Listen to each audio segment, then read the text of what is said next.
So basically what I'm talking about is the politics of building a digital archive with work that is under this really ambiguous copyright.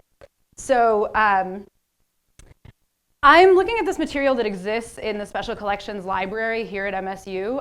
It's related to this documentary. I've actually given you a link to it's a short link to the YouTube version of the documentary. And the reason I put it up there is this documentary was originally created with the intention of being fully openly distributed. It's considered a revolutionary piece of work. The politics of making it were built around this idea that you can do revolutionary political work with film. So ultimately, my advisor has a great story about going to work in the Reuther Library years ago. She's a labor historian, and the librarian gave her a copy of Finally Got the News and said, well, we're supposed to give this to anybody who comes in doing Michigan labor history. So this is the politics of this movie. I right now am working on building a digital gallery incorporating some of these digital audio files that we have here. And I've run into a lot of trouble with it around copyright. So these are the title screens that I have up on here from the movie. One of the things that I want to point out is the copyright 1970 Black Star Productions. That is not real. Black Star Productions was actually never incorporated as any sort of entity. So it's currently being distributed through Icarus Films. I contacted them. They told me that never actually was a recognized copyright holder. The actual copyright holders are these filmmakers listed here. And Stu Bird is the one who donated the materials, who I actually ended up going to him and getting permission to digitize them. So I want to talk about what the politics of all this really comes down to. I'm not going to talk about my project so much as why I think it's a problem that material like this gets locked down in archives. So this is, Ken Cockrell was one of the Central Committee members in the League of Revolutionary Black Workers that helped put together this documentary. He wrote this long piece, and he's talking about John Watson here, who was another Central Committee member also involved in the documentary. I'm just going to read this out loud near the end here. So they're talking about the idea of John Watson being called out and prosecuted as an anti-Semite. So this last piece here, he was sought to be prosecuted and charged because he was a member of a revolutionary organization, and he was making efficient revolutionary use of an available resource to replace the resources we no longer had.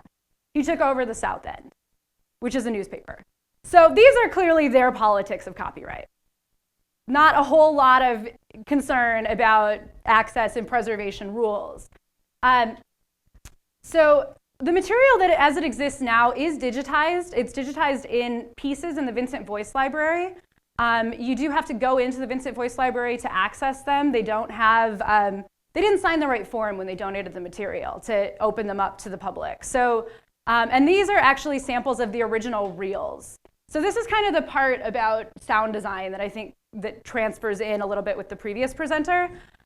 These audio clips, they're sort of the raw audio footage of putting together this documentary. And these are just some pictures of the reel boxes.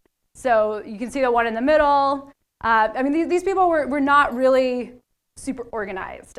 They were running on like a shoestring budget. They were reusing reels. So the material themselves, and sort of knowing the physical shape of the material, knowing the way that it exists in the archive is a really important part of understanding all these fragmented pieces that you can search for in the Vincent Voice Library. And I think it's why these materials should exist in a collection.